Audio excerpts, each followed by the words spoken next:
our vehicle department is also working on kind of reworking the interior lighting system and materials and how they are react to light. So this is still very much work in progress, and there's a lot of vehicles to redo.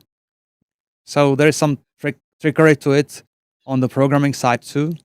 And then, of course, the artists have to make the changes to the materials.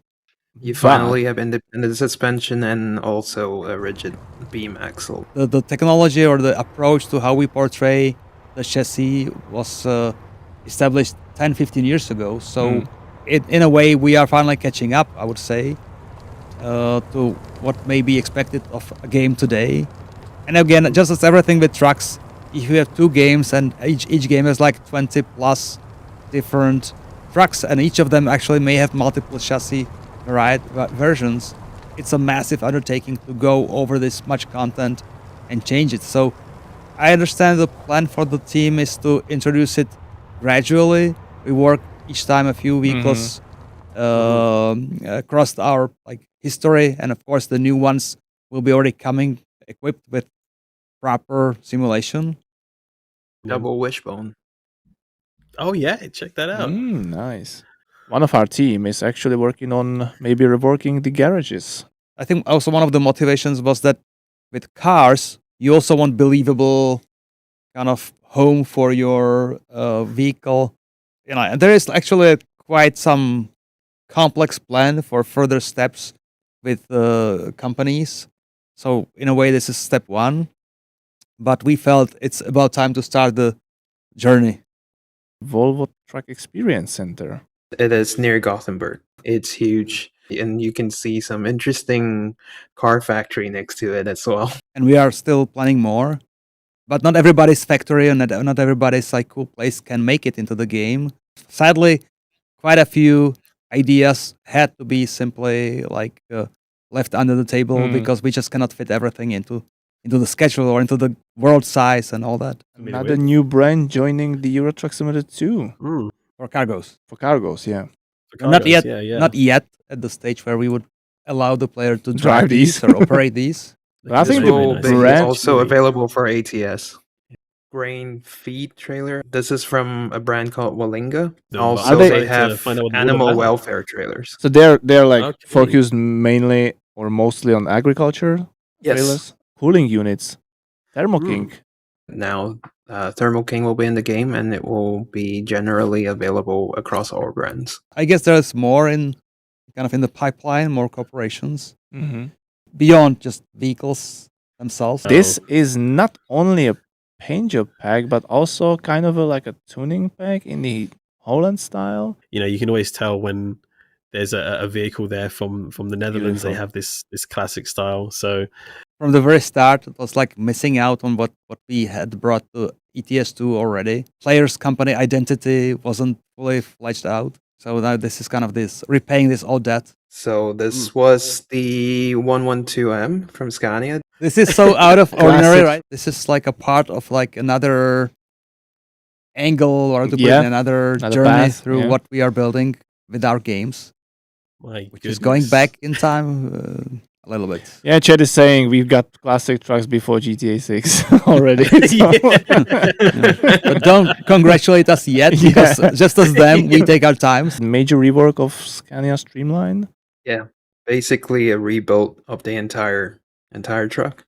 And there is more to come too. Oh, keeping us on the edge of our seat, Oscar. We are rebuilding the entire truck, and we're adding a new trim level, the 389X. Just like we did for the Kenworth W900, I think you can expect quite a big number of options. Indeed, too many. For a tuning DLC, Iveco S-Way 6x2. I'm by far not an expert, but do I see a drivable axle there? Steerable. Steerable axle. Steerable, yeah. Steerable. Sorry. Renault T update. Digital mirrors, some special parts we haven't new badging. Really. Oh, new dashboard. Yeah, new interior as well. Actress L with Pro Cabin. This was a project that was started quite a long time ago already, but getting it finalized took way longer than we were hoping. But now finally we are showing more of it. They have a lot of releases. The latest Oh. Volvo VNL. Right? We were for many years just comfortably adding more and more trucks until we got one with rounded windshield and realized that our simplistic implementation of raindrops just doesn't work that well. The vehicle team actually had built most of the vehicle quite some months ago, but then we ran into the issue of having to catch up on the coding. So I think the programmers did their magic at last, and we'll be able to release the vehicle soon, next year. Yeah, Oh, what that's is this a one? HX 520. Kind of vocational kind of truck, but it's also suitable for highway use, of course. This Okay. is a current Nice. model that they have. Here we have something from the Mack trucks. I think it's the latest, right? That's the Pioneer. And I love how we were one of the first people to see it in Greensboro. Let's first look at what the Benelux team is doing, because they are kind of quite advanced stage of project, and players will be seeing this reasonably soon with the game. Now let's dive into Iceland. Look at those For some reason, new vehicles as well. I was in one of these actually, driving across the lake. You know, our game is slowly turning into like this touristic simulation game. Where What next then? do UK? The project is like at the inception. look. It's really like stressful for the team to have to open up to the public these rough sketches, because they prefer to show the final stuff, but that's course. still over a year away. On this project, we would have multiple teams. One is up north, the other is working on Ireland, the other is working on the southern part. This is from upcoming Island DLC, and There's a new DLC and also a massive overwork of the existing bit of whatever our UK was, that we plan again, just as with Nordic Horizon and the old Scandinavia DLC, to unleash at short kind of sequence at the same time, pretty much. A bunch of shots from Chicago. Usually we have to portray like one side of the city and have the rest of it somewhere on the horizon, but said, you know what, we'll make it possible. We'll go right there, right? Like 2 streets away from it, so you will see it. And there is this quite a lot of driving underground in the city center. South Dakota. So this is reference image, right? No, that's from the No? game. Right, looks Really like cool. South Look at Dakota that. will take us under the ground as well. Mount Rushmore, of course. Let's take a look into Canada. It's definitely a sizable one.